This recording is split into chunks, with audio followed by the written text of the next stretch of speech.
This channel does not promote any violent, harmful, or illegal activities. All content provided by this channel is meant for an educational purpose only. গতকাল সারা রাত রাস্তায় ছিলেন প্রতিবাদী ডাক্তাররা। এই ভালোবাসার শহর মানে আমাদের ভালোবাসার শহর ঘুমোয়নি।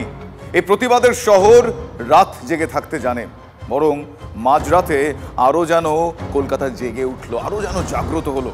Fair and bright night and day cream, ত্বক থাকবে ব্রাইট সারাদিন, পলিউশন ফ্রি, ঠিক যেন রাতের ফোঁটা সাদা ফুল। সারাদিন হ্যাপি ব্রাইট স্কিন।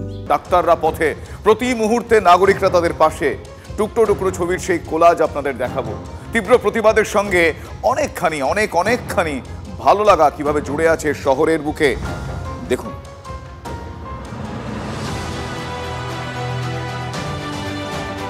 সোশ্যাল মিডিয়ায় একের পর এক পোস্ট, ওদের সঙ্গে থাকতে হবে যে।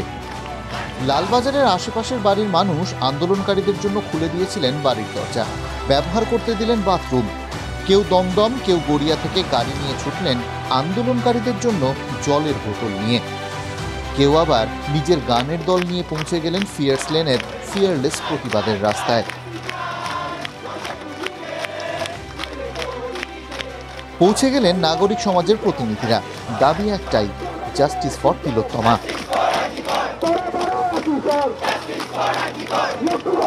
লালবাজারের ইতিহাসে এই প্রথম যে লালবাজারের সামনে ধর্ণা চলছে এবং সেটাও সারা রাত ব্যাপী। রাত আরো গাঢ় হলো। উল্টো দিকে বসে ক্লান্ত পুলিশ কর্মীরা। আন্দোলনকারী চিকিৎসকরাই এগিয়ে দিলেন সাহায্যের হাত। জলের বোতল ও বিস্কুটের প্যাকেট নিয়ে পৌঁছে গেলেন পুলিশের ডেরায়। কেউ হাসি মুখে নিলেন বিস্কুট, কেউ মাথা নিচু করে ফিরিয়ে দিলেন।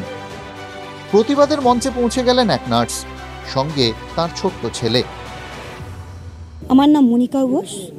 ঘোষ বলতেও লজ্জা লাগছে, কেন সন্দীপ ঘোষ যা কাজ করেছেন আমার তো সারনেম বলতেও লজ্জা লাগছে। আজকে আমার মা বাবা পুলিশে, আমার বলতে খুব লজ্জা লাগে।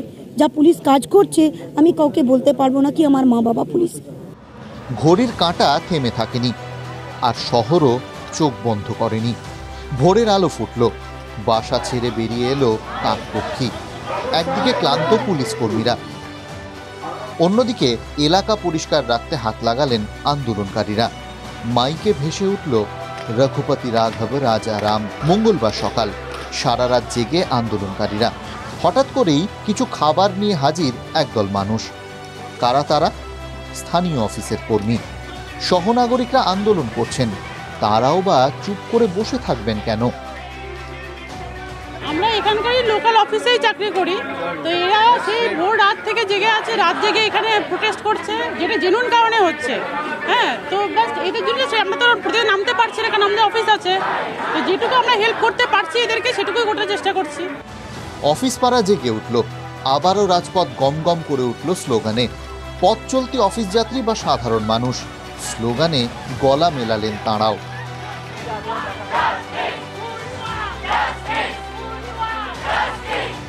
আন্দোলনের জেরে রাস্তা বন্ধ, কিন্তু স্থানীয় ব্যবসায়ীদের মুখে কোনো বিরক্তি নেই।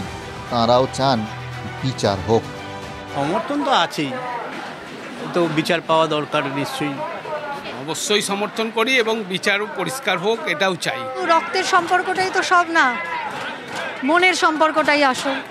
ওরা যে জন্য এসেছে, আমিও ঠিক সেই জন্যই এসেছি। সর্বস্তরের মানুষগুলো নিজেদেরকে এই আনের যে উদ্দেশ্য তার সাথে এক হতে পেরেছে নিজেদের মানসিকভাবে, তাই জন্য তারাও এই আন্দোলনে স্বতঃস্ফূর্তভাবে যোগ দিচ্ছে আমাদের সাথে। ছোট ছোট বাচ্চা, স্কুলের বাচ্চারা এসছে আজকে আমাদের সাপোর্ট করতে, তো just we are feeling touched, এটাই বলতে পারি। ভোর রাতে পুলিশ কর্মীদের জল বিস্কুট নিয়ে এগিয়ে দিয়েছিলেন আন্দোলনকারীরা। বেলা বাড়তেই পুলিশ এগিয়ে গেল চা হাতে, কিন্তু সকালের গরম চায়ের সঙ্গে আন্দোলনকারীরা আরও একটা টা চেয়ে বসলেন যে, জাস্টিস ফর তিলোত্তমা। মঞ্চ ছাড়তে হলো পুলিশ কর্মীদের। বিচারের দাবিতে আরও একটা রাত, বিচারের দাবিতে আন্দোলন।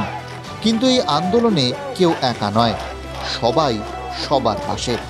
আন্দোলনকারীদের পাশে দাঁড়াতে এগিয়ে আসছেন সাধারণ মানুষ। পুলিশের বিরুদ্ধে একাধিক অভিযোগ থাকলেও সেই পুলিশের দিকেই বন্ধুত্বের হাত বাড়িয়ে দিচ্ছেন আন্দোলনকারী চিকিৎসকরা।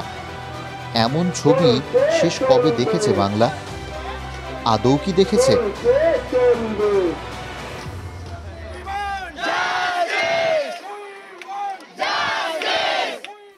Bureau report, TV9 Bangla.